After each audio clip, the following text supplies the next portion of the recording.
this notion of the Constitution in 2000, we took it home, and it grew to be the Constitution in 2020, and it became a concept around which initially a chapter, an ACS chapter, began to grow it at Yale, and eventually a conference took place in 2004, 2005. I can see Joey Fishkin sitting out in the audience, who was president of the ACS chapter at that time. And this conference had hundreds of people there, and eventually this book grew from the conference. The book has about 27 short essays on different substantive areas of law. I would say that it's worth pausing for a moment to ask what we meant by 2020, or what we might be meaning by 2020. 2020 invoked both clear vision and also the idea of change in the future, but a point in the future that was distant enough that the law could be different than what it was, but not so far away that it was utterly utopian and not a part of the world in which we know it. Oh, Dawn. There are people out in the audience who are relevant to this story, and many, I can't see you, everyone. So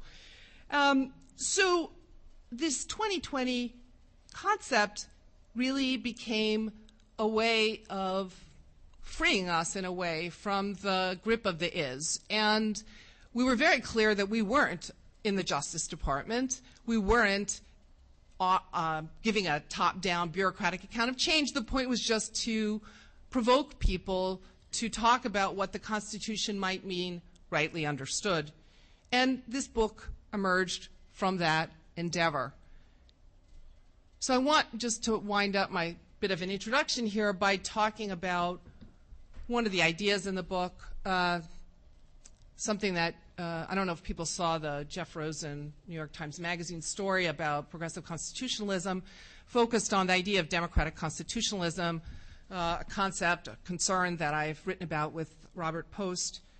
So what's at stake in thinking about democratic constitutionalism? We understand it to be, and I think in various ways it might be informing of some of the other undertakings in the book, we understand it to give an account, a positive account, an account of how our constitutional order has authority and how it grows. And what I would say are just a few key concepts. We understand the Constitution to be law, but we also understand it to be our law. That is to say, if you think about the Constitution as a compact with a preamble, it begins, we the people. So how does the Constitution stay and continue to be our law? It has something to do with the ways in which we coordinate values of rule of law and of democratic self-governance. And what we understand constitutional interpretation to be is a practice that coordinates those values in history. The Constitution on this account, constitutional law, is dynamic. We know it changes. We also know it changes responsively to the substantive visions of the constitutional order that Americans have mobilized to vindicate when they're able to do so and to express these visions persuasively to others in the language of law. It's neither politics only, nor is it law only. It's a conjunction of the two. And I guess it seems to me important in winding up here to think about what this understanding of democratic constitutionalism might teach us about themes of fidelity that this convention opened with, the idea of faith in the Constitution. And I think one thing it illuminates is that constitutional fidelity requires responsiveness, change, as well as fixity. We speak of the Constitution as enduring and fixed, but if it weren't in some measure responsive, Americans who disagreed with the way in which it was interpreted would themselves only be subject to it, potentially be estranged from it. What we see in the Constitution in 2000 project was conservatives who were estranged from the Warren and Burger courts acting ultimately to make the law responsive to their understanding of constitutional principles and constitutional history. And what we see in this is not just method, but method and vision co-joined. So if I were to pause here with some takeaway point, it would be that it's important for us to talk about the plurality of ways in which we interpret the Constitution, to understand the legitimate methods our tradition recognizes, but it's never enough for there to be method alone. It requires some substantive vision. The chapters of this book help set out some of that in the lights of some of its contributors. If you look at originalism, what you see is the fact that the Constitution is interpreted outside of Article 5. All of this change happened without the Constitution being amended. The Constitution is interpreted in the representative branches of government as well as in the courts, and it's interpreted by modalities that include but are not limited to the original understanding. Look to the way in which we're dealing with issues of race today in the courts. Look to the Commerce Clause or otherwise. I'm going to pause here and let Jack continue on, and then we'll go to our Q&A. Thank you, Reba. The book, as you know, because you all got copies, and it's available in fine bookstores near you. The book. Oh, there's a website too now that's up and running called Constitution2020.org. And it has chapters posted. And it has sample chapters in it, but you all have the book now, so. But in any case, I was going to say that the book offers lots of different views about progressive constitutionalism, what it is, what it could be. And not everybody in the book agrees with each other. You'll see that there are conversations back and forth. But, I mean, one of the reasons we did the book was people want to know, well, what's a progressive constitutionalism? What do progressives think about the Constitution? I assume that every now and then somebody will come up to you and ask you, hey, what is this thing? So let me just tell you, if you want a very simple answer, there are three things you could say. So here are my three ideas. Fidelity to the Constitution, its text and principles, democratic constitutionalism, redemptive constitutionalism. Let me just say them very, very quickly. Fidelity, text, and principle. What does fidelity mean? Fidelity means that you're in it for the long haul. That's what it means. That's what fidelity means, faithfulness. It means that you regard the Constitution as a project. You're part of that project. You're on its side. You can try to make it work. That's really important because you see, and what you regard the project, of course, may be contested. For me, I think the project is the working out of the text and the principles embedded in the text. That's why the first chapter is called Fidelity to Text and Principle. But you may have a different view. But whatever your view is, you think that it's a political project that you are connected to, and you want to make it work, and you're on its side over time, and the people after you will try and make it work, and the people before you make it work. That's the first idea. The second idea is democratic constitutionalism. That's what Reva was talking about. There are two ideas here. The Constitution, maybe it was made by an act of democratic lawmaking.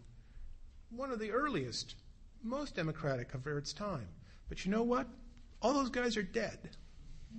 They're all dead.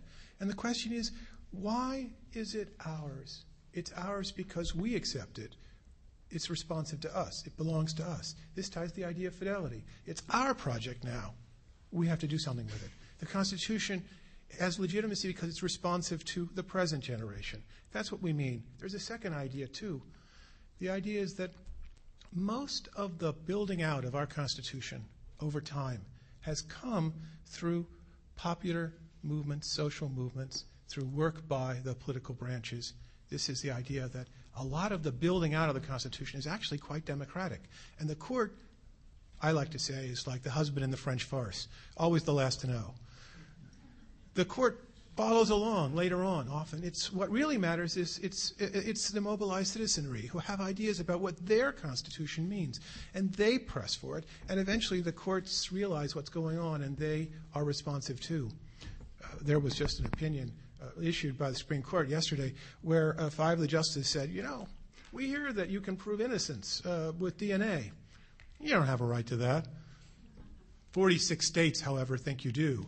And in the long run, my view is that the court will get the idea. In the long run, the court will reflect the vision of justice that the American people have. What's the third idea? It's related to this. It's redemptive constitutionalism. What do I mean by redemptive? The Constitution has these very abstract principles in it, and it has silences in it, and it's up to us to build it out over time. It wasn't perfect at the beginning. It's not perfect now. but it contains resources to make it more perfect, a more perfect union, as the preamble says, over time. And the whole idea of being on the side of the Constitution, having faith with it, and it being yours, that is to say that it's our Constitution, is tied to the idea that you believe that however bad it is now and however much the courts aren't doing what you want and however imperfect you think it is, you believe in it and you think it's going to get better. And you think it can be redeemed. It can become more than it is now. It can live up to the promises in the document. I think one of the problems for me with the old-style originalism is that it lacks this redemptive notion of the Constitution. It's too much about worship of the past, but it doesn't see that our job is to redeem it in history. So if somebody asks you, what do progressives believe? Tell them three things. We believe in fidelity of the Constitution, the constitutional project. We believe in a democratic Constitution, and we believe in redeeming the Constitution over time. These are the key ideas that appear in all the different chapters of the book in different ways, and not everybody agrees about everything. But when you read the book, keep that in mind. Now, we have assembled 4 of the authors, and we wanted to ask them about specific substantive questions about the book. And each of them is experts in their own field, and so I'm just going to start by asking Willie Forbath a question about something that he's an expert in, and that's the issue of social welfare rights. So for those of you who know, you know that some constitutions have affirmative rights and negative rights, and many people in the United States think that our Constitution only has negative rights, but this is a contested question. The question is that an accurate account? This is a question I want to ask Willie. Do you think this is an accurate account of our constitutional tradition, of who we are and where we are right now? So, for example, could the current economic crisis and the debate over health care, could that lead to a renewed discussion about social and economic rights? And should progressives try to make this a discussion now, not only about policy, but also about what the Constitution means and what it means to us? And what difference would it make if we understood the moment we're living in now as an issue, a moment about what the Constitution means, as opposed to simply a question about what's the best policy for health care? Okay. I want to, it's for myself and perhaps for the contributors generally, to thank Jack and Riva for cobbling together this great book. It involved a great deal of patience and thrashing long-winded people like me around the shoulders to get these incredibly crisp essays out of us. So thank Willie, you. Can I echo? I just thought we should have a round of applause for Jack and Riva.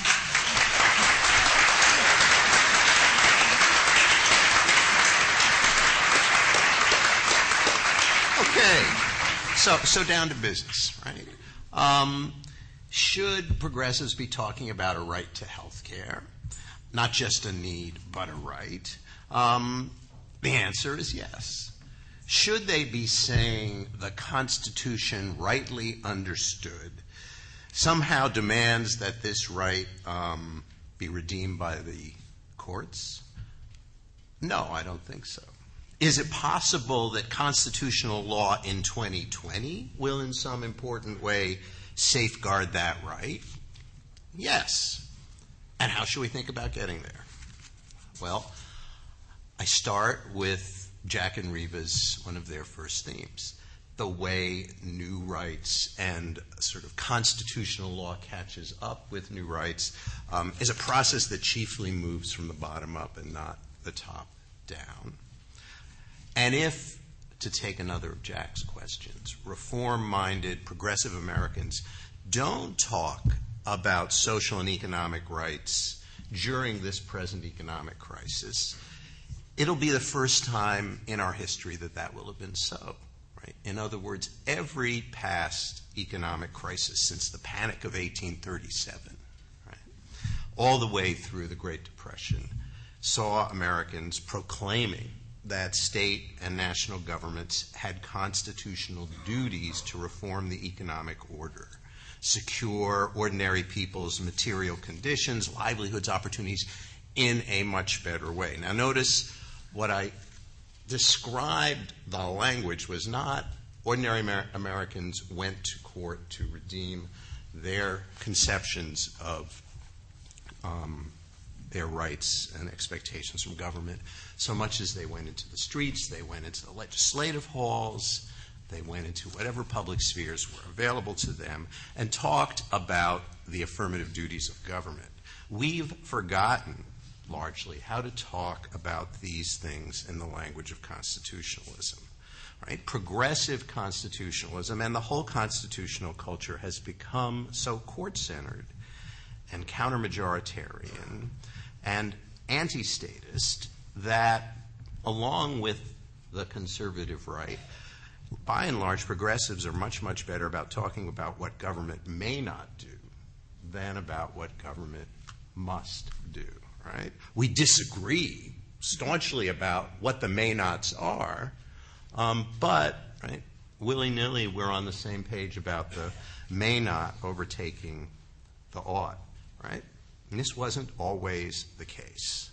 And the book, right, that you now have in your present bag, right, is replete with accounts of past instances of mainstream politicians and mainstream movements promoting these new duties. Goodwin Liu has a wonderful essay in the book about Republicans in the Reconstruction Congress, right, insisting that the national government, under the new Reconstruction amendments, had an obligation to secure educational rights for all Americans, right? Today, right, we're so intimidated, right, by the rhetoric that taints affirmative rights with a notion of handouts, runaway entitlements, right?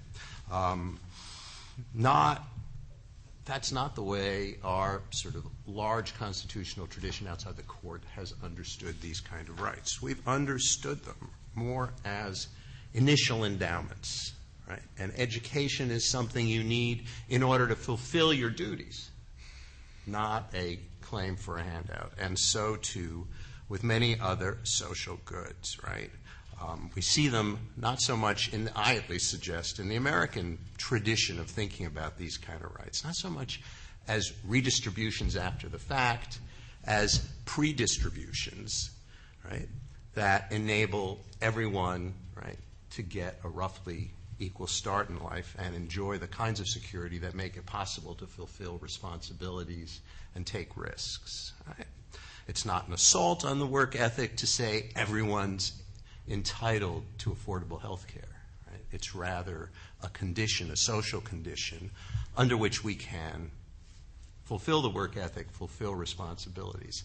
So, in the first instance, recapturing that sense of the dimension of our constitutional tradition is not a project to take to the Second Circuit, right, or the D.C. Circuit. It's a project to take to Congress, to take to public debate. Right? And for most of our history, the view that the Constitution in that sense, both the state constitutions and the national one, right, imparts these duties to government, right, to promote the general welfare and so on, right, has been a loud part of the conversation surrounding every crisis we've seen. So, the heavy lifting in respect of these affirmative rights will undoubtedly take place in other venues than the courts, right? But assuming this realistic utopia, right, comes through, assuming in 2020, right, Congress has enacted laws that ensure affordable health care, and assuming that the majority of lawmakers and Americans see that as part of the duties of government, you will see springing up at the same time, right, a readiness in the courts to begin similarly to prod Congress and prod federal agencies to make good on what are inevitably going to be imperfect statutory commitments to these kinds of rights, right? And the task then will be, and we'll see emerge once more in our jurisprudence, doctrines that treat these interests in decent education, in decent health care, right, as interests which are, right, warrant a careful judicial look at whatever statutory shortfalls, whatever agency sort of indifference or callous disregard afflict certain groups, That will be, right, as it was in the 60s and it's proved around the world in different other courts to be, the way in which courts and constitutional law probably enter the scene in respect of these kinds of affirmative rights. And we will have a much greater body of judicial experience to draw on than our courts did in the 60s and 70s when last the national courts were in the business of safeguarding these kind of rights. In the meantime, it will be critically important that, right, both lawmakers and policy mavens and academics have laid out the history and the sort of realistically utopian blueprints of what it should look like. That happened, right, in the teens and 20s and was invaluable in the 30s, and it needs to happen again today. Thank you.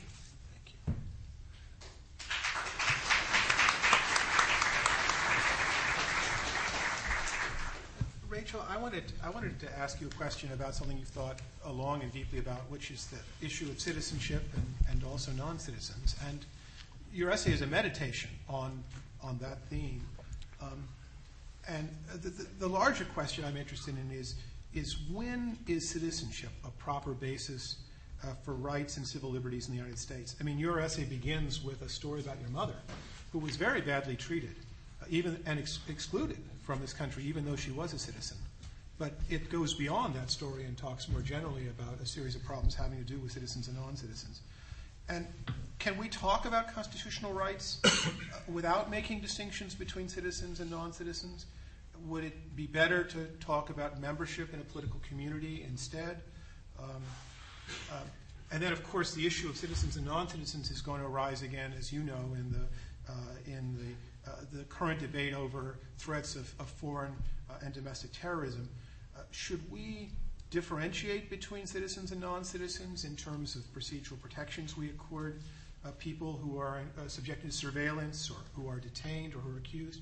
How should we think, in other words, about the boundary between citizenship and non-citizenship as we imagine the Constitution in 2020? Well, first of all, I wanted to thank you for inviting me today. As you can just hear, we've got very complex, compound questions, and so 5 minutes is not a lot of time to answer them. So I asked Jack at the beginning, how can we answer in 5 minutes all these questions? And he said, just treat it like a press conference. Answer the one you want to ask, or even answer the one that wasn't asked. And I said, that's a version of fidelity that I could really come to appreciate. So what I'm going to do is to answer a question that was actually in our original sort of discussion, which was, are the injuries that I describe in my essay about citizenship actually reducible to injuries of race and ethnicity? And what I wanted to talk about today is why I think it's important to keep these concepts separate. Because in my story, my mother, who is born in the United States but whose parents are from Mexico, during the Depression returns with her family to Mexico, along with a large cohort of people of Mexican origin who were repatriated, along with their citizen children. And one of the questions that I was asked was, didn't everybody suffer the same harm because they all were returned to Mexico to face deprivation, poverty, disease, and death together? And I think that's true if you think only of material harms, but those were not the only injuries at stake. And I don't think it's an accident that the source that I discuss is entitled Decade of Betrayal, because at the end of the day, there were the material harms, the deprivations, but there were also a set of expectations that people had about how they would be treated based on their contributions to society. Some of those people were citizens and some were not, but there was a sense of a breach of trust, a breach of faith, that was a separate, intangible, symbolic injury. And I think that's an important distinction, because at the end of the day, when we talk about these constitutional questions, they are not just abstractions or large structural questions. They affect the ways that people construct their identities. My mother is a different person today because of what happened. And I think that we create opportunities through the constitutions we make. But at the end of the day, and I'm the only one here who doesn't teach constitutional law, so I'm as close to we the people as you're going to get today on this panel. I feel this on the ground as a human being who lives under the constraints of those structures and builds identities. So I want to just briefly discuss why I think it's important to unpack both race and ethnicity, because race and ethnicity are not just about bias, but the maps of the world that we have to live in, and why it's important to unpack citizenship, which is more than just a formal status. In the book, Willie wants it to attach to certain rights and privileges. Bruce Ackerman wants it to relate to participation through things like Deliberation Day, as well as rights and privileges and resources in a stakeholder society. But what is largely missing in a lot of that discussion is the way that citizenship has also involved a solidary function, a sense of solidarity, who's in, who's out. And here I draw on the work of Linda Bosniak. But I want to give you an example. I like to tell stories from my own history about why I think it's important to keep these concepts separate. When I was in school, we had a solidary building function. You told the Pledge of Allegiance, but you also would copy out patriotic songs, the national anthem, America the Beautiful, draw the flag. And so, we always had to do that. So one day we copied out a patriotic song, and I turned it in, and the teacher said, now go do it over. So, I went back and I did it over. I turned it in again, and she said, do it over.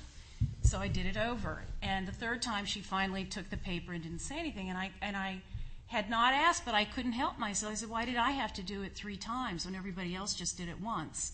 And she said, so you'll get it. Now, I could have interpreted that comment in very different ways. One interpretation would have been, it takes 3 times for the Mexican to get what everybody else gets the first time. That's the racial and ethnic explanation. But that isn't the one that I thought was really the one, because she never marked the paper. She never said there was anything wrong with it. It was technically accurate. The message that I got was, you're not a true American, and we are going to have to make you write it over and over so that you understand the attachment that you're supposed to have to this country, an attachment that everybody else will understand the first time. And indeed, I'm dubious that even after 3 times you'll get it, but the constraints of the public educational system do not allow me to relegate you to the land of ceaseless scrivener.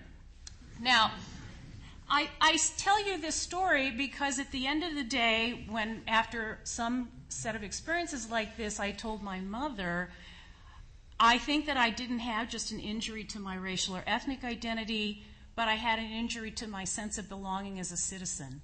And those are 2 separate injuries. They are cumulative injuries. And at the end, they are both deeply hurtful and destructive.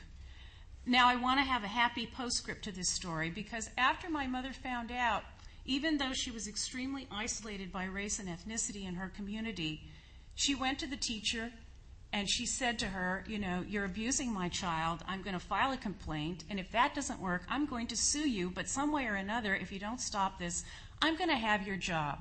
And I thought what my mother was really saying is, I'm a true American. I'm litigious. So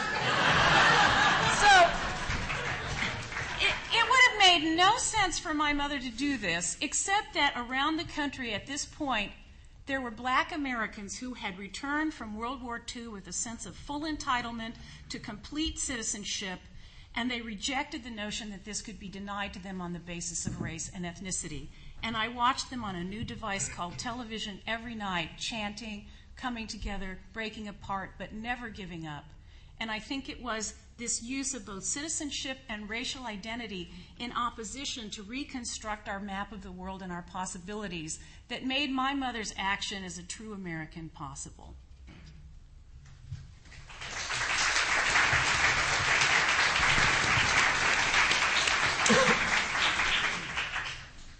Larry, I wanted to ask you about political participation, another theme in the book. One of the traditional ways that we have participation in the United States through parties. The Constitution doesn't talk about them, and some of the framers, of course, were actually opposed to the idea of parties. And the question I want to ask is, has the role of political parties in structuring political participation, has it changed? Is it different now than it was before? And do we need new institutions or new practices now to supplement or supplant political parties as venues for political participation? One possibility, some people say the internet, but what I want to know is what you think about the issue of institutions and practices for political participation today. And and you're also a very esteemed constitutional historian, and maybe you could give us some lessons of constitutional history on that question. To cut to the end, we can't replace parties, but we need to rebuild new parties. So just one preliminary word on the framers and parties. The founding generation, they were not opposed to parties. They were concerned about faction, which they sometimes referred to as parties, which we would refer to as interest groups. The reason parties aren't mentioned in the Constitution is the idea of a political party in the modern sense hadn't yet actually occurred to anybody. And in fact, parties turn out to be the solution. So parties are built for the first time in the 1790s. The mind behind the first political party is James Madison, who builds the first political party, writes essays explaining why, on second thought, we need political organizations like parties to solve the problem of size.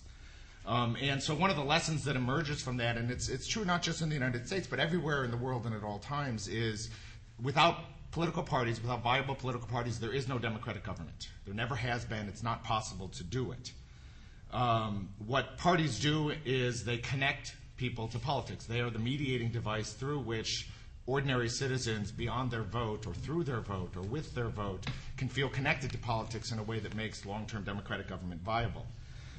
Now, Willie, it was interesting, introduces his talk and sort of says, imagine in 2020 that we get to this point where we have a legislative process, a Congress that's willing to think about affirmative rights as an obligation. And, of course, the question is, well, yeah, how would we ever get there, right? And this is, I think, the point about the role that parties play. One of the things that history supports, and you see this a lot in the book, it was in Willie's talk, it was in Jack's introduction, is I think what history does, what American history and actually history elsewhere, so far as I know it, does support is the idea that popular politics, are by far the strongest and most dependable form of progressive success. That although courts can sometimes and have occasionally played a role, on balance and on the whole, they tend to be an obstruction. I think this is a really important point because it's now becoming more common to sort of recognize that there is a role for popular politics. Again, I think of Jack's introduction here where he says to the audience, it might come as a surprise, but in fact, a lot of constitutional law, indeed maybe most of constitutional law, has actually been worked out through democratic politics and not in courts. But we still tend to think of that as a surprising fact and as an exception to what we have thought and the way we normally tend to operate in constitutional law. And so, again, I think the extent to which the reverse is true, the extent to which courts are at best a marginal prod and sort of a cleaner up once you've made real progress, needs to be stressed and understood so that we can really put our energy and attentions where they need to be put. And this is a theme that runs through a lot of the essays. The one I liked best on this was Rich Ford's and also Bruce Ackerman's. And just understanding that's where success is going to come. And that political parties have been the best device for translating popular mobilizations into government action. Now, with the short time that we have, I won't go into a long discussion. Just let's say the conclusion, the parties that we have today are no longer viable institutions or organizations for this purpose. Although the label seems stronger than ever, the organization of the parties and the way that they operate makes them pretty close. In fact, I believe that's too useless for playing the roles that parties traditionally played. They are broken in that sense. And again, that's a long conversation. Just very quickly, the simplest way to think about it is what the traditional political party does is it manages three sets of negotiations, in effect, at the same time. The negotiation between a constituent, a representative and his or her constituents, the negotiation between constituents in different parts of the country, and the negotiation within the government to make those happen. So we've got very strong parties inside the government now, but outside the government, not. And so the negotiation process is disconnected and parties don't really work very well. Now, to say that then that an agenda for progressive progress requires rebuilding parties is not to say that there's no need for a substantive agenda. Quite the opposite, right? Substantive agendas, things that need to get done on the ground, are what motivate people, and hardly anyone other than academics, and not even most of us, maybe just me, get really excited about the idea of building an institution like political parties, and certainly separate from the idea of a substantive agenda. So you do want to start with, and the way parties originated in this country, both the Jeffersonians and the Jacksonians, they started with a very strong affirmative agenda of things they needed and wanted to accomplish in government, and turned to organizing parties as the device that they needed to make them happen. So we do need to build around a substantive agenda, but the question that I'm focusing on, and the one Jack asked me, is really, well, okay, assume we have the substantive agenda, what kind of organizations should we think of building and how can we do it? So I'm just going to touch very quickly on, it seems to me, 3 starting points for this. One is we need to rebuild civil society. Civil society in this country is also, I think, pretty much dead in the way that it has traditionally functioned. So I think back on even my parents' generation. When I was growing up, my dad was a Shriner. They were actually members of the Democratic Party, and that meant something. They went to like events with the party. They were heavily involved in their bowling clubs, and you know, my mom was in this mahjong thing, and all of these organizations. I know. My sister now plays mahjong. It's like really bizarre. And that's part of the point, by the way. That's part of the point, because for that generation, and running all the way back, I mean, think of Tocqueville's comments on, you know, the craze that Americans had for making clubs and joining clubs. That was really constitutive of identity. And it was in and through those things that you could do a lot of the organizing and building, because people defined their identities in and through those organizations. And that's pretty much dead. I mean, you know, my daughter's a Girl Scout, sort of. It's just not the same. And she was the only girl in her school who wanted to be a Girl Scout. I mean, and you can think of all of the organizations that made up life up through about the 1960s, and they're all so weak and so little a part of how we really think about who we are. And so now, how to do that and what those should be, that's another very big question. But you do need to start there, and we need to move back into a world, I think, in a way where people are involved in their communities with multiple kinds of groups that become very important to who they are, and through which you can begin to do this.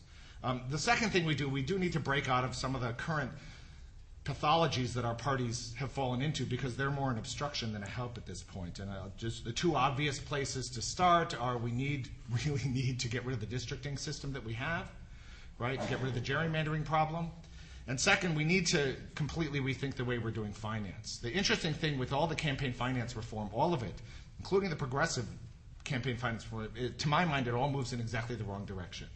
What we have done is move more and more towards creating candidate-centered campaigns, that is to say, making our candidates more and more independent of the party, and that is combined with the gerrymandering, one of the things that makes it really impossible to do the kinds of things that we need parties to do in our society. You actually want candidates to need to run through some other organization where they have to compromise and work with other people on a broad-based agenda in order to get something done. What to rebuild in place of that, I actually confess I'm not quite sure yet. I do think technology is a useful device, right, because it's a way at very low cost and very easily that lots of people can begin to connect with each other. But again, it needs to tie into some sort of viable organization with which people can identify, through which they can feel that they had a voice in creating an agenda that then can get implemented in government, because the governing officials are themselves connected to the same devices. And that strikes me as a really important agenda for the next 10 years. 10 years, we started this book, it was 15 years. For the next 10 years, to begin to really reconstitute the kinds of organizations we need in order to accomplish an agenda, because the way things are now, it's not very likely. Okay. So I'm going to resume in the questioning position and exercise, just in passing, a prerogative of the role to observe that the 2020 book comes from a different point in a process of mobilization than the Constitution in 2000 documents. It's sort of the origins of people thinking, trying to sort of think themselves in affirmative rather than negative roles. And there's lots of disagreement in it. And so as Larry was talking, I mean, when you read the book, you'll see it's not a bureaucratic document with a top-down, totally coherent picture of what the Constitution is rightly understood. It's people having a conversation. And one of the things that's really a wonderful feature of the book is progressives talking about the relative role of politics and courts in realizing constitutional understanding. And as Larry was speaking, as I was looking at Judge Reinhardt sitting out there, I thought to observe that there really is a fairly rich conversation in the book about the centrality of courts and adjudication in the process of constitutional realization versus a more court skeptic, sort of political a view that enforcement happens in representative politics. For my part, I've done a lot of work on social movement, conflict, and change, but still in this understanding of democratic constitutionalism, see courts as a very central part of the role. So moving on to Vicki, and maybe using that as a bit of a segue. So there are clear, passionate objections from conservatives to the idea of considering non-U.S., transnational, or comparative sources in interpreting the Constitution on nationalist and on originalist grounds.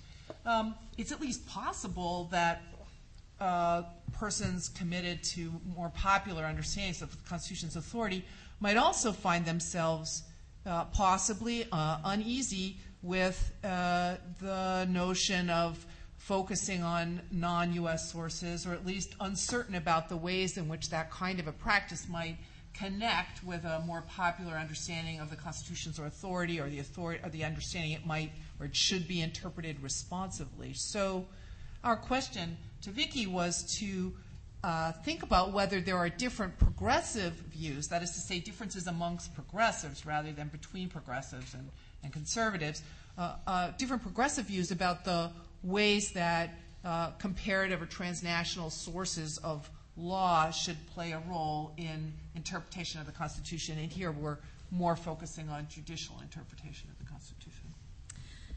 Thank you, Reva, for the question. Let me add my voice of thanks very briefly to Reva and Jack for organizing this. Herding cats, pushing string are some of the metaphors for getting faculty to do what they got us to do in this book. I want to thank them also for devoting some time on this panel to this topic, which I think will be one of interest for the future. Maybe I should start off mindful of Reva's intervention by observing that if one thinks it is relevant to know what is going on in other parts of the world, and particularly in other democracies and other constitutional democracies, there has been a substantial trend in the last 15 years towards the adoption of constitutional review. Even in the United Kingdom, which is often regarded as the archetype of a parliamentary supremacy system. So we can reflect more on that later. So I'm going to take Reva's question as kind of two questions. One is whether considering foreign and international law is compatible or not with theories of democratic constitutionalism. And second, are there different takes on how one would consider foreign and international law among people writing in the progressive tradition? And my answer to these is both yes. So why is it consistent? Well, it seems to me as the wonderful work of Reva and Jack and Robert Post and others make clear, that the idea of democratic constitutionalism does not rest on the proposition that what happens in the democratic parts of our life are the only things that matter for the courts. Indeed, some of the scholarship emerged out of decisions, and here I'm thinking of decisions like Bernie against Flores and the Morrison case, where what was happening was the court was saying it's irrelevant. It's irrelevant what Congress thinks.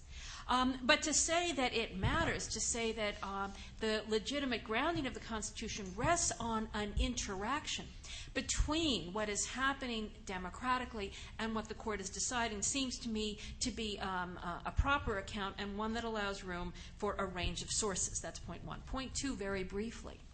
As the work of Judith Resnick and to some extent Reva's work and others makes clear, the social movements through which our understandings of the Constitution have changed over time in the United States have sometimes been transnational movements. The anti-slavery movement was a transnational abolitionist movement. The movement for women's suffrage and women's equality rights was in important measure a transnational movement. And if that is the case, one will often find it helpful to see how these develop in other countries, to understand both elements in common and distinctions in how they develop in your own.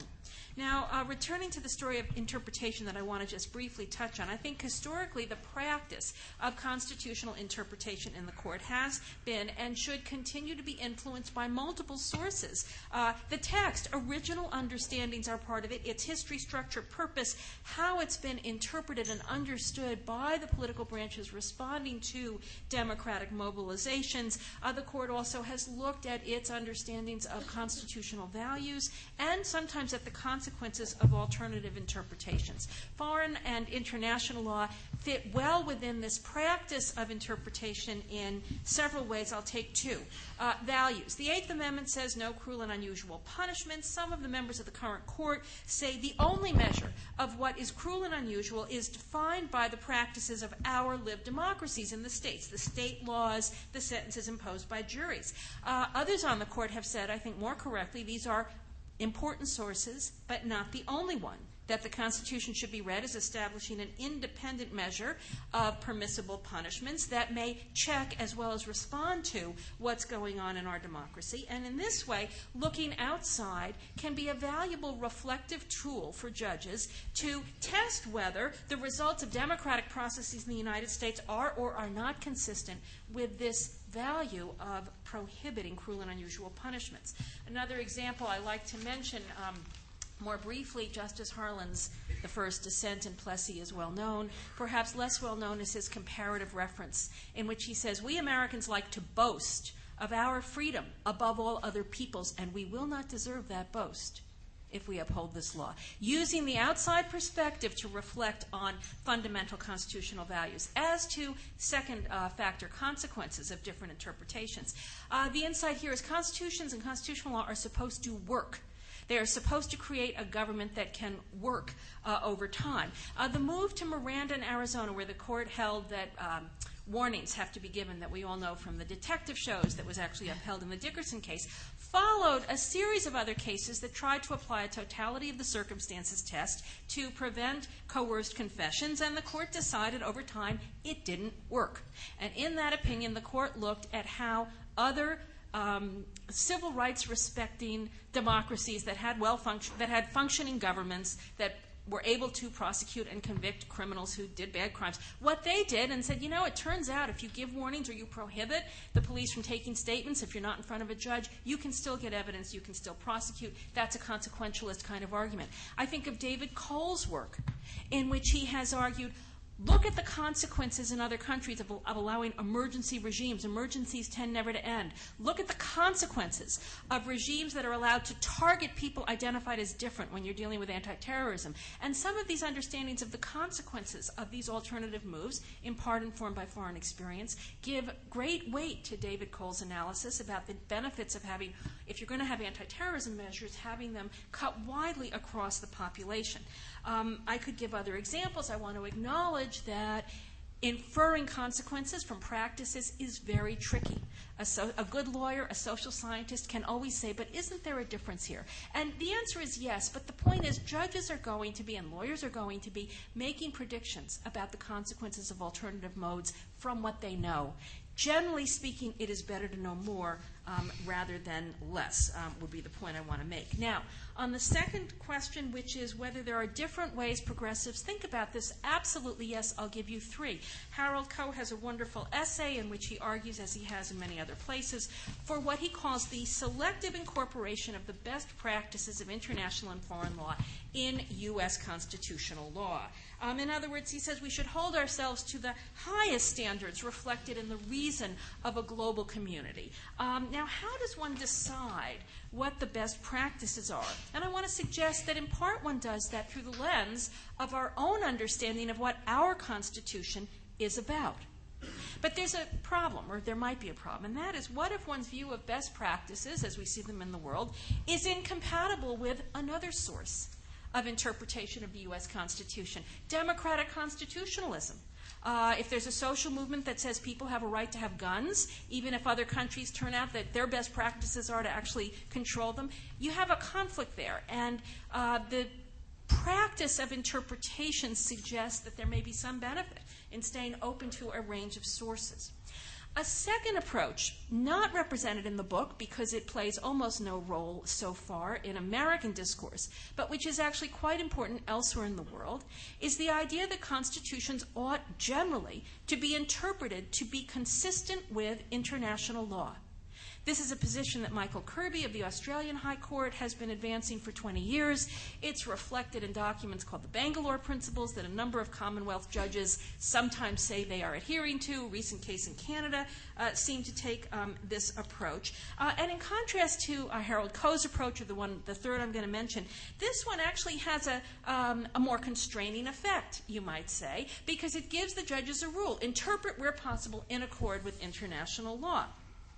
Now, a third approach, which is an approach I've argued for, which I call engagement with international and foreign law, is in some respects similar to Harold Koh's, but it's a little bit broader. I have argued that, well, on some constitutional issues, let me start out, on some constitutional issues, like, for example, the scope of the president's war-making powers or war-carrying-out powers, or offenses against the law of nations, or even what is a treaty, it might be necessary to look to contemporary international law. These are provisions that have necessarily reciprocal understandings with the rest of the world. You can't interpret it without. But for many constitutional issues, foreign and international law will be, I think, permissive sources open to us to think about for their value in illuminating our own best understandings of our Constitution. They may not be the most important sources. You may not look at them in every case. They may serve, though, as a kind of reflective check on judicial judgment.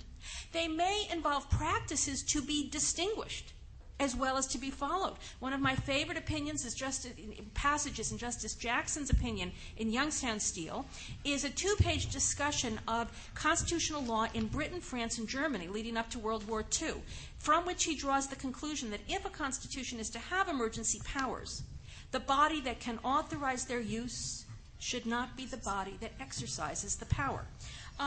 Now, I favor this third approach in part because I think that constitutionalism and constitutional interpretation have to stay rooted in multiple sources. They have to stay rooted in democratic understandings and in history and in the principles or values set forth in the document as law. So, in a sense, both kind of local authorship and universal reason play an important role. Second, the practice of constitutionalism. Carl Llewellyn said many years ago, the Constitution is an institution. It is situated in these ongoing practices, and I'm skipping the last thing. And finally, I'm a little skeptical about any theory that tells us to put our interpretive faith in any one source. And I'll stop there. Okay, so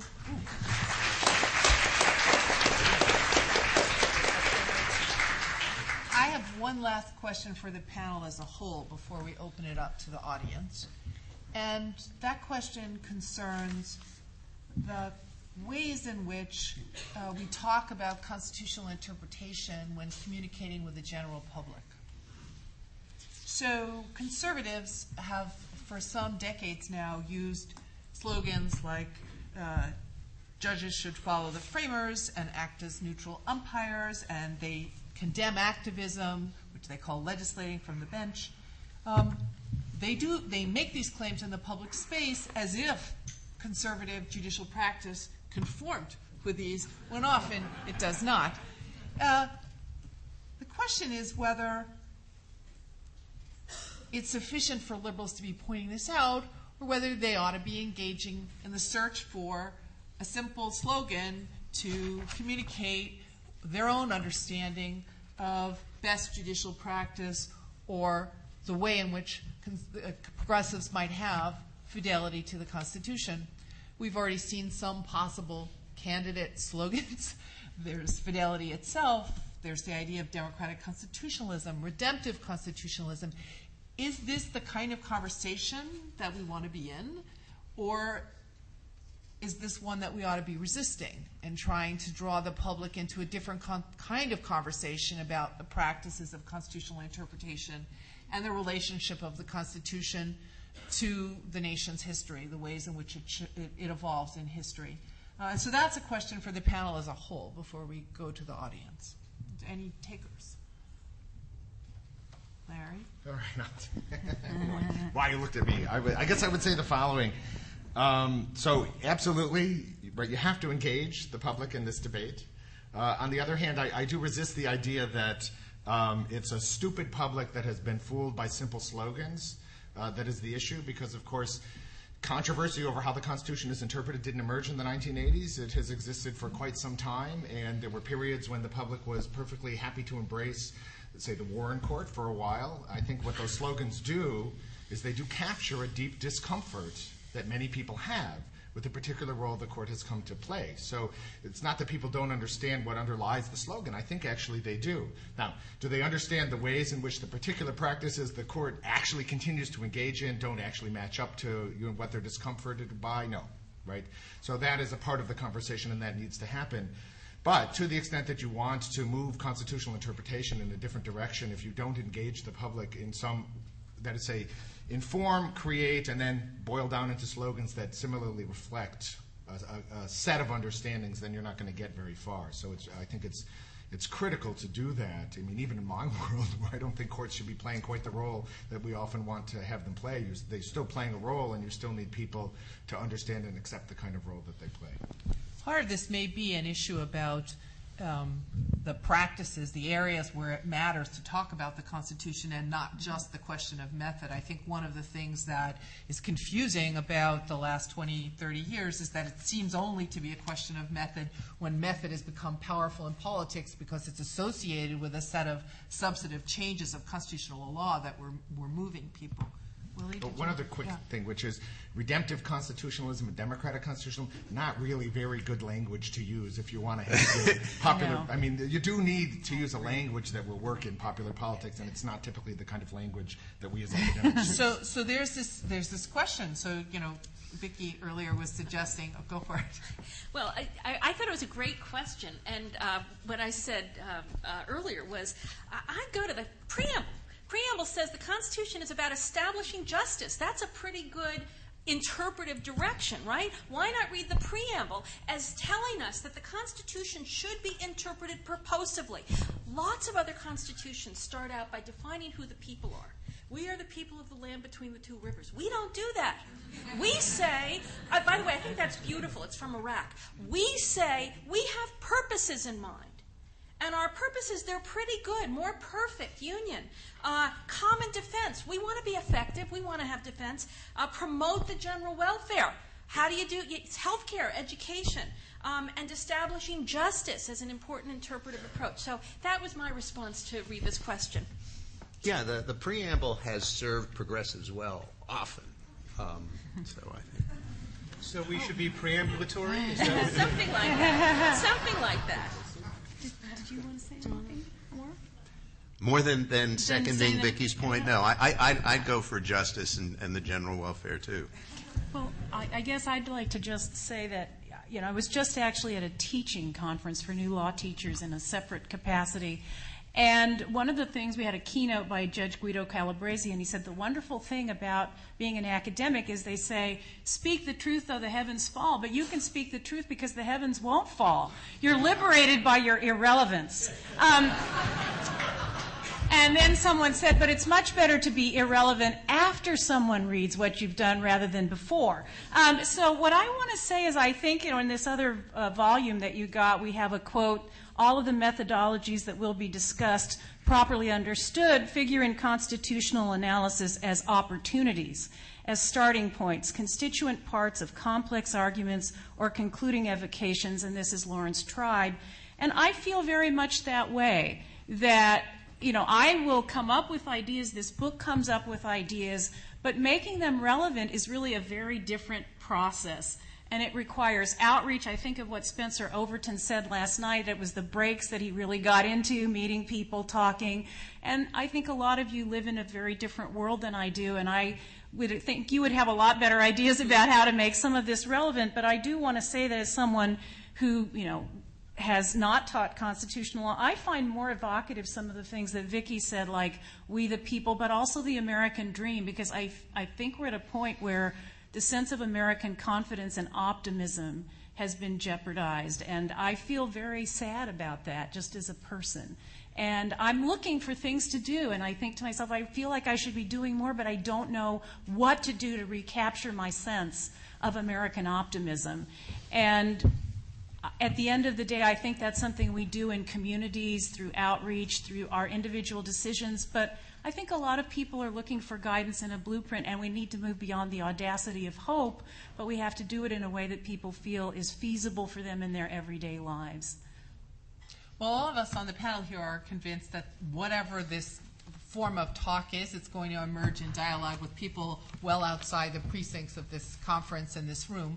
But we'll start by moving off the panel and inviting people in the audience into the conversation. So if there are people with questions, where's the mic? Kathleen. Thanks very much, and thanks so much for the book.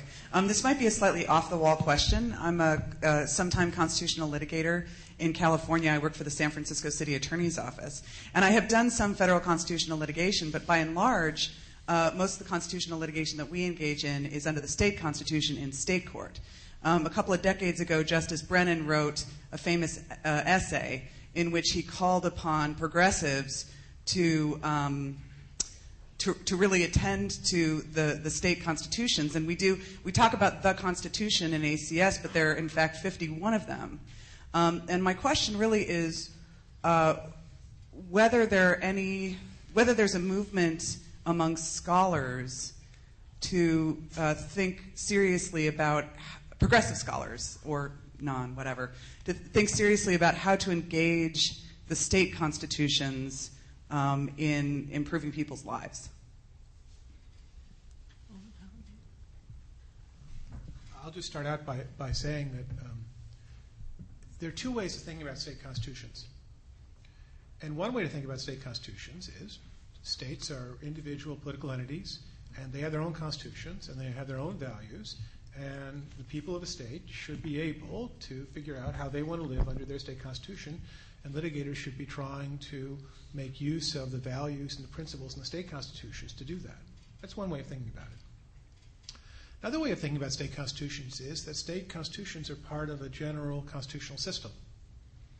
That is, that they're not only the particular basic law and higher law of a state, but they're also, you might say, contributors to or inputs into the larger conversation about all Americans, about what values Americans hold dear. And that in fact, if you think about, for example, the issue of racial equality, for example, or in fact almost every important social movement, what you often see is that the beginnings begin in work over state constitutions.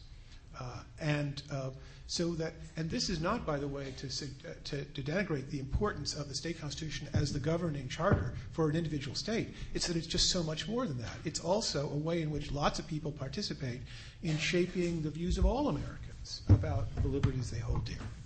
There's a wonderful essay by Paul Kahn, I think it was in Harvard in the 90s, that talks about these two different pictures of state constitutionalism. Another frame that comes to mind is Robert Cover has a framework. He talks about jurisdictional redundancy. So by struggling over the question of same-sex marriage, state constitution by state constitution, we're both elucidating what are the commitments of those particular jurisdictions, but also engage simultaneously in a conversation that's national. And if you listen to some of the anxiety about the Ted Olson, David Boies lawsuit on gay marriage in the federal courts, part of the concern is it may be premature, that we're in the middle of this conversation on a state-by-state basis, the having of which is a necessary predicate for, if you will, a dynamic understanding of the commitments of the U.S. Constitution, and precisely because of the centrality of that initial conversation in our federated system, it's not yet a time, say the very social movements that are seeking this change, for the court itself to take up that question.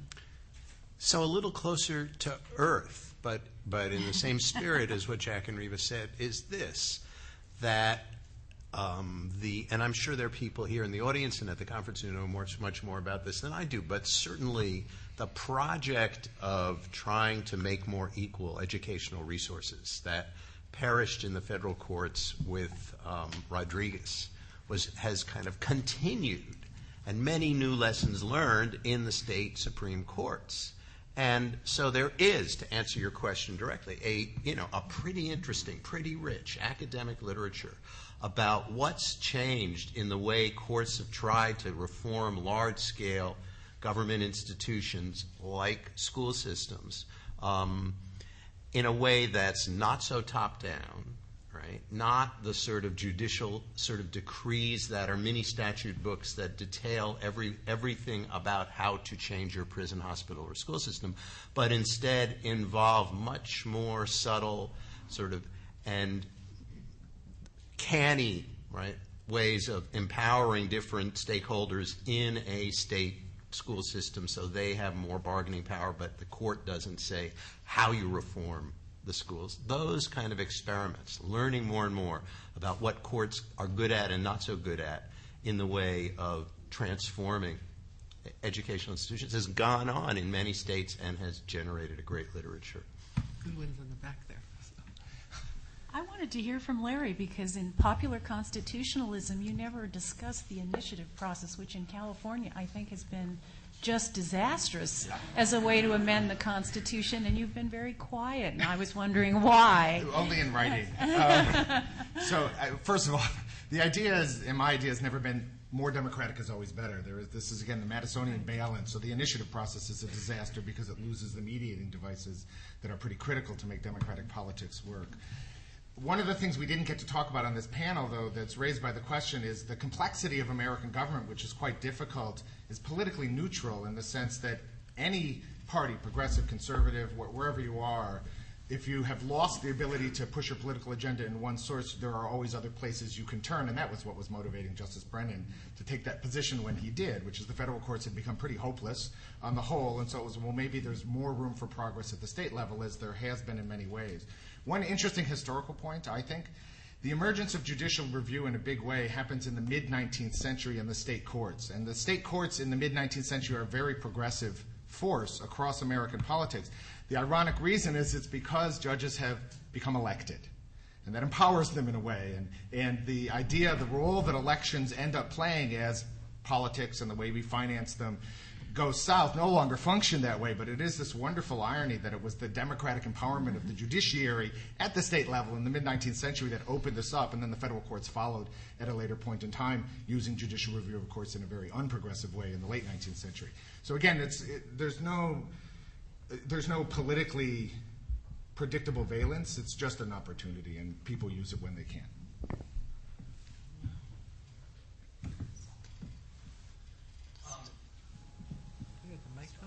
Okay. This has been a great panel, and this is an exciting book and an exciting ongoing project. And you've all talked about, in one way or another, participation or social movements or the people, and it was really Rachel Moran's comment about being the closest we have to we the people that got me thinking about this. So I'd like to pose for you, a panel of law professors, a hypothetical, which is, imagine in the next 2 years or so, there is a constitutional convention called. And you are asked to nominate somebody to be a representative of that constitutional convention who is neither a law professor nor a lawyer. Who do you name? I don't know anybody.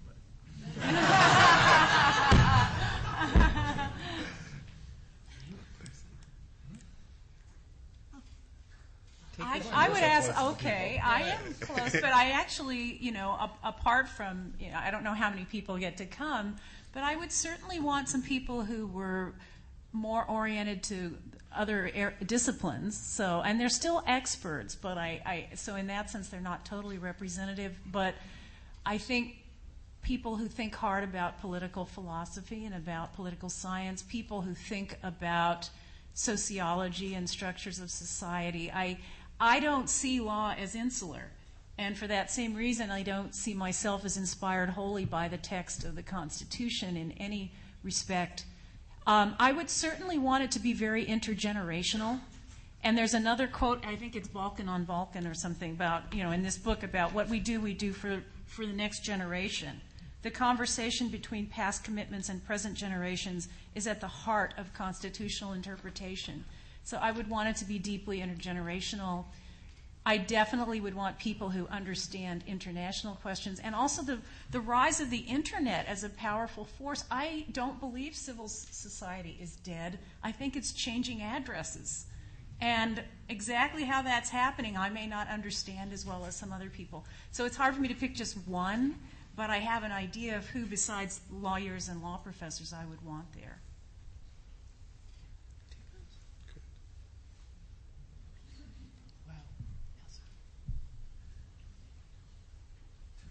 I wonder if the panel would revisit the means by which judicial activism as a label has so effectively been stuck to progressive interpretation when, as you said earlier, the facts show that the opposite is the case.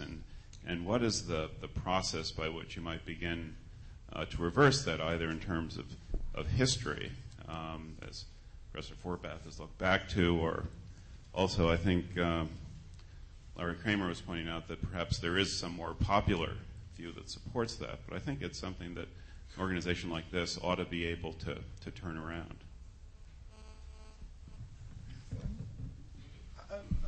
This isn't a full answer. Here's something to think about. Think about the democratic constitutionalism idea for a second. When does the form of the attacks on judicial activism that we see in modern originalism are basically taken from previous liberal attacks on judicial activism. New Deal. Basically what happens is Bork and Scalia are New Dealers who say, no, this far, no further. Right? Basically they accept that. And what was so interesting about the New Deal was that the judicial activism charge really took, because here was a court that was getting in the way of popular mobilizations, trying to make lives better for lots of people. It seems to me that if you could show that the court was exercising its power to basically make people's lives worse, it was being a hindrance and getting in the way, that would be the way that progressives might flip, if you will, the judicial activism phrase. There's a wonderful book by Thomas Keck that is a political scientist, American Political Development School, looking at the ways in which conservatives, now that they have the courts, are using the power of judicial review in the service of conservative change. And last year I did a piece on Heller and the Second Amendment case as a sort of exercise, originalism in Heller as an exercise in popular constitutionalism. And you can see from even over several decades, conservatives' own ideas about the meaning of the Second Amendment in motion. But the real issue about whether a tag like judicial activism sticks, I think, has to do with the degree to which there is popular confidence in what it is that courts are doing. I think that the American people, if you look at polls or just listen to people, they respect courts. They respect courts more than they respect other branches of government. They expect courts to constrain democratic politics, but they need to recognize something about the way in which the court intervenes in politics as recognizably the Constitution. There has to be that moment of recognition, or courts look to be unleashed. And conservatives played on that as a way of attacking the Warren Court. I had just before mentioned something about the role that courts are playing in vindicating claims for respect for same-sex relationships today. Social movements arguing about this question are precisely arguing about what the role of courts can be. And those who are engaged in trying to make claims on the Constitution of a court of a kind that Americans traditionally have looked to the courts to enforce are nonetheless also speaking to the American people, because they understand that sending courts in there alone is not sufficient. There has to be some kind of background normative conversation that makes plausible the claim of equality, makes it be plausibly found in the text. And, we see that today with Brown. We can't imagine it not there, but it wasn't always there. And it took movements in dialogue with courts to make that possible. So I think it's kind of two parts. One, the name can be redeployed, but as a practical matter, if we're looking for courts to be replenished with a new generation of judges who understand the Constitution perhaps differently than the ways that our present federal judiciary does, it means that whatever courts are authorized to do, they're never going to do solo ultimately. They can move ahead of public opinion. They can move in a way that seems semi-autonomous, but it's never completely independent. And I have to say, in the end, that's a good thing. I'd rather live in a country where I have the ability to be in conversation with the judiciary than none at all. Actually, can I just, as someone who doesn't teach constitutional, my own feeling about this is that a lot of this happens through the judicial nomination process. And I'm thinking of what I was witnessing, which was beginning to look like the wilding of Judge Sonia Sotomayor, who is actually not I think in her judgments on the bench, a terribly left-wing person, and yet everything became so defensive about judicial activism. She was never defended on the ground that the role of the judge is more complicated. It was all about sort of saying, no, she's actually, only applying the rule of law. She made some mistakes. So my question to the other people is, how do you recalibrate the judicial nomination process so that it doesn't end up having a polarizing quality that reinforces the sense that talking about empathy becomes this incredibly freighted, dangerous terrain? I think it's such a clear example of how far we are from what you're trying to do. I don't know that, I do. I think first, that battle is like waving the bloody flag, the one over empathy, and I mean, that is to say, yes, there is a wing of the Republican opposition to Sotomayor which has trotted out those same old things. I don't think it's having any staying power. And I think that's quite important, which is to say I think we're overreacting to it because, of course, it was quite effective for quite some time. But like most of the Republican tactics, I think they're not really working very well anymore, and they're just taking a little while to realize that. So I actually don't – and that's a good thing because, I mean, what I want to say about judicial activism is, in one sense, it's meaningless. It, as Reva said, just reflects – it's a tag phrase to reflect when it takes with the public discomfort with what the court is doing. It has been very successfully deployed in the past by progressives against conservatives. The Marshall Court was successful, which was a very conservative, anti-progressive court, was successfully labeled activist, and that helped, mobilize the public against them. Same thing with the Lochner-era court, and so on. So the fight you want to be having is not over that label, but over what the court is doing. I dare say, I think over the next 10 years, we're going to be wanting to deploy the judicial activism label a lot against where this court is going now, right? Which is what it's going to be, and it will work. But the reason it'll work is not because that phrase has some meaning, but because it captures the court is doing something that we don't like. It's against what we want to see happening, and that's all. Can I just disagree on one thing? I do think that it's effective. I think it's effective because the people who might be more willing to embrace a responsive version of law cannot be nominated, because even a relatively moderate person will be attacked in this way. And I think of Pam Karlan saying, it's nice to have my name floated. It would have been nice to follow Souter, but I'm not willing to trim my sails for half a lifetime to get there. And so I think it is effective because I think it's had a chilling effect.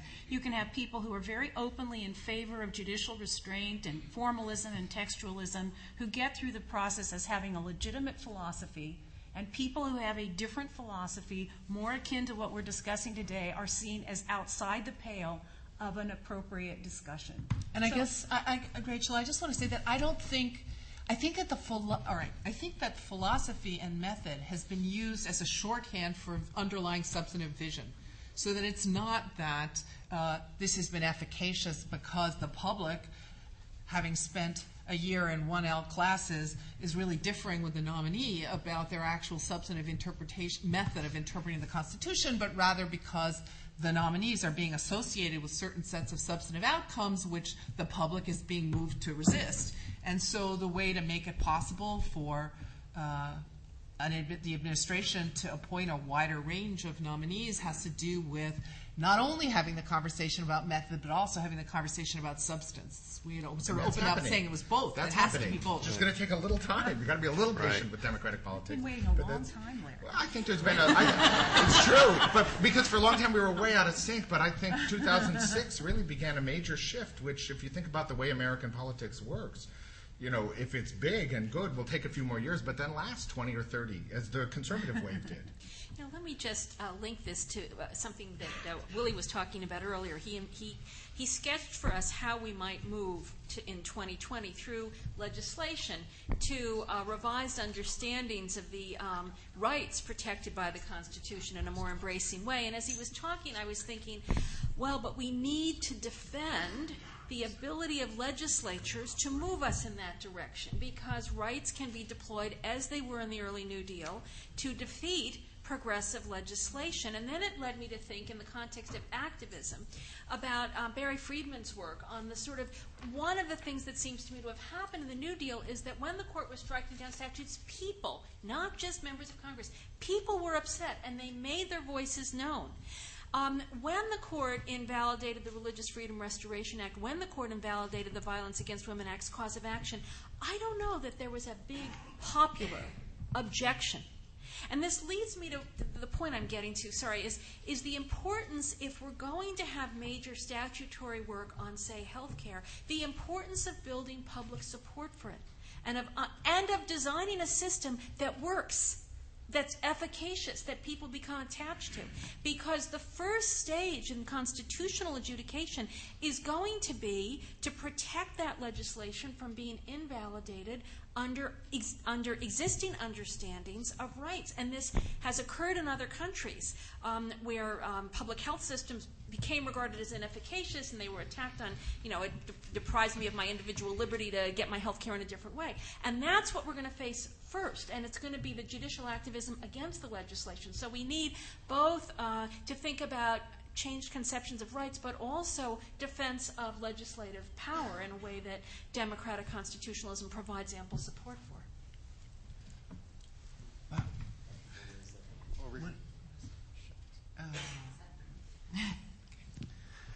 Okay, it's 2020, and there's been considerable turnover on the Supreme Court as President Obama's and maybe President Biden's nominees are confirmed. In your substantive area of constitutional law, what's the dream case you'd want to be arguing in 2020? And let's assume you found the dream client and the dream procedure as well.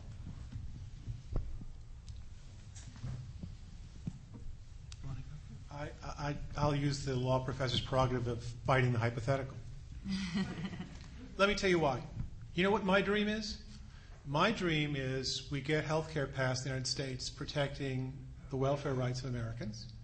My dream is that our telecommunications facilities are revamped and our copyright laws are reformed so that people can express themselves in the new medium.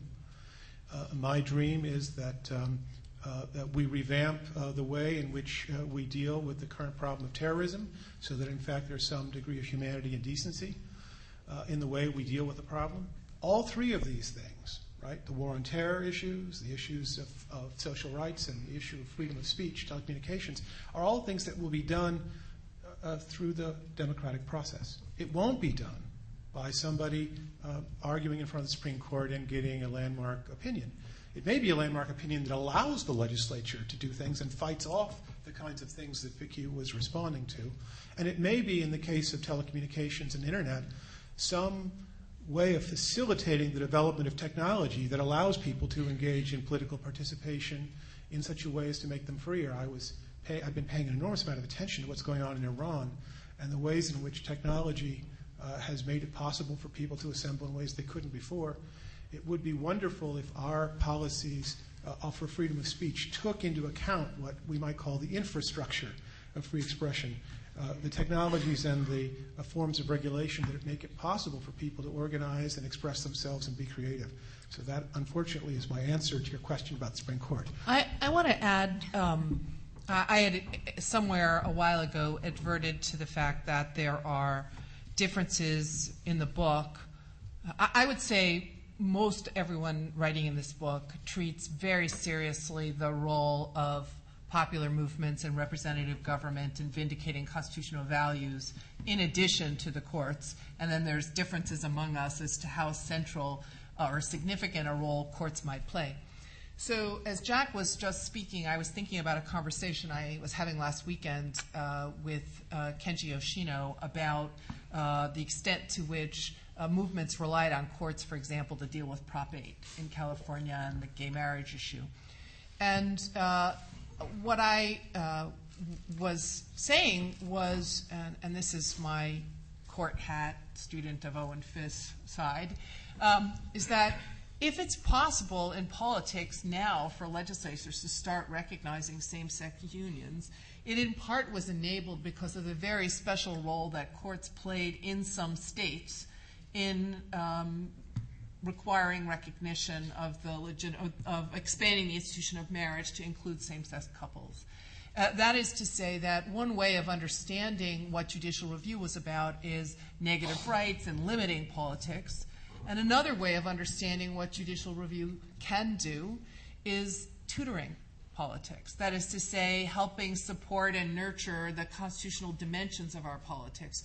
One of the things that comes out of this book project, I think, and certainly something that Robert Post and I have engaged with over time in thinking about concepts of democratic constitutionalism, is resisting an idea of politics as just depravity, just preference, just will, just unreason, just subjective preference, and really holding out for the idea that politics can be all of those things, but it can also be more. And that there's something, there can be a dignity in our politics and the claims that we make on one another, and courts actually can play a role in enabling that possibility over time. Willie, you were going to speak.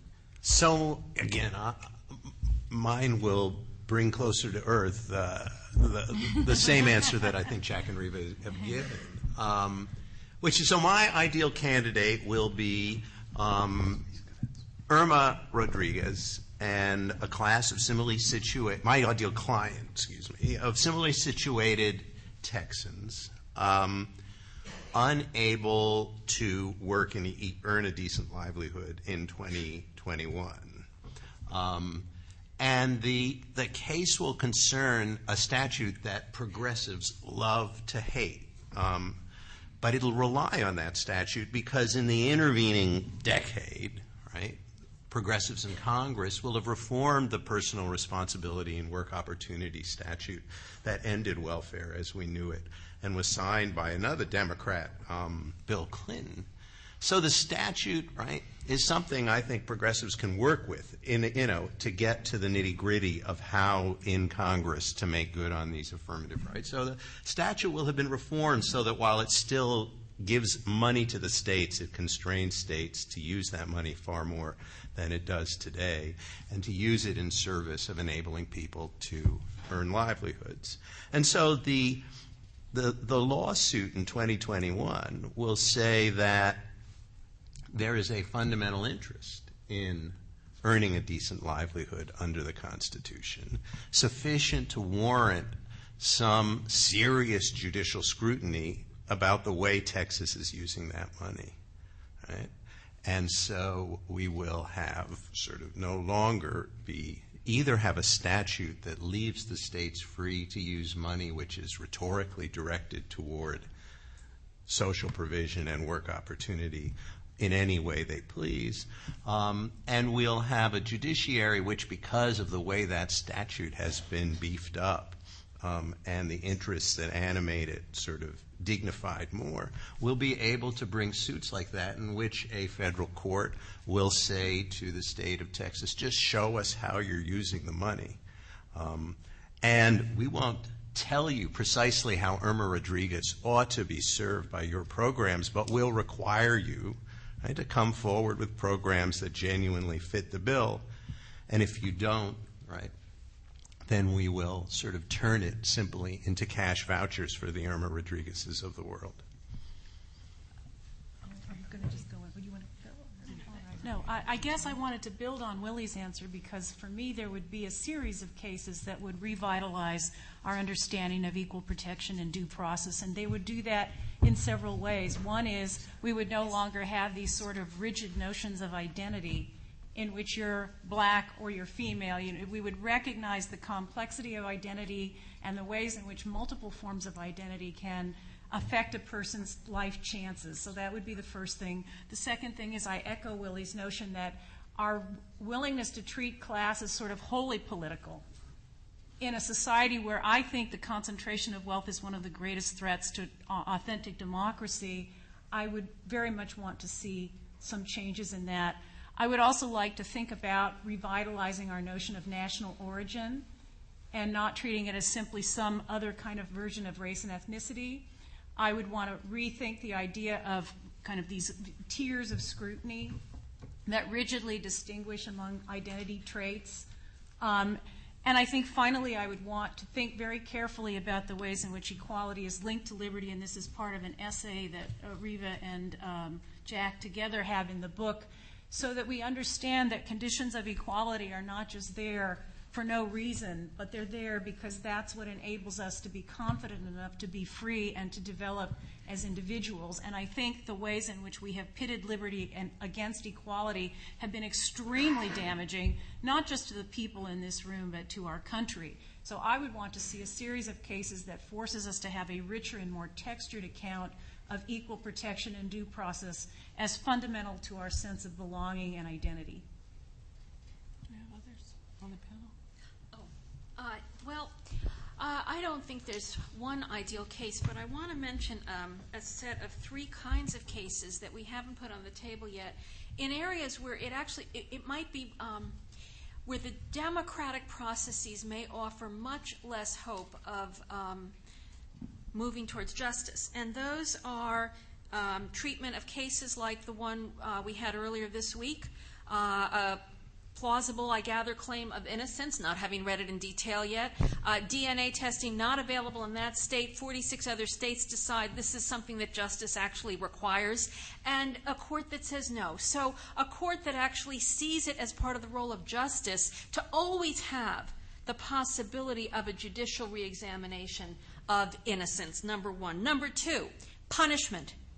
We have an extremely sparse doctrine of proportionality in punishment, which I think could use a great deal of improvement. Who is going to be lobbying in Congress for this on behalf of convicted prisoners? I'm skeptical. It seems to me this is an area where judicial development might reasonably be looked to. Third, prisons and prison conditions. We judge a society by how it treats those of its members who are incarcerated. Again, very difficult to build through democratic processes. A level of concern, understandably. Courts seem to me to be a place that ought to be concerned about the standards by which people we incarcerate for any kind of reason are treated. So those would be 3 that I would hope to find a court receptive to in the future. Larry, you don't have an ideal case? I'm kind of with Jack, except I guess if I have a hope, it's that whatever are the main constitutional issues on the table at that time, I don't know what they are now. Right? That is to say, one of the things about constitutional law is it actually evolves, and I think that would be a good thing right now. But in other words, so that if there's actual political success over the next 10 years, then the issues that have moved to the boundaries, to the margins, where they are getting into courts, are a different set of issues than the ones that we're thinking about now. Okay, I'm getting the signal that we're about to call time, and so I'd like to wrap up by thanking the contributors, the panelists here, and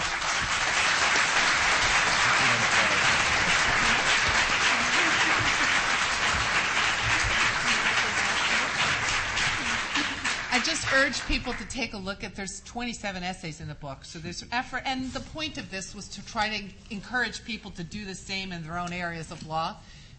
There's a blog that we've just started, and it's got chapters, so people want to share what's there with people who don't have copies of the book. The idea is just that people have the confidence to ask, to think. Anyway, thank you. Hey, where's my copyright? I want money for that.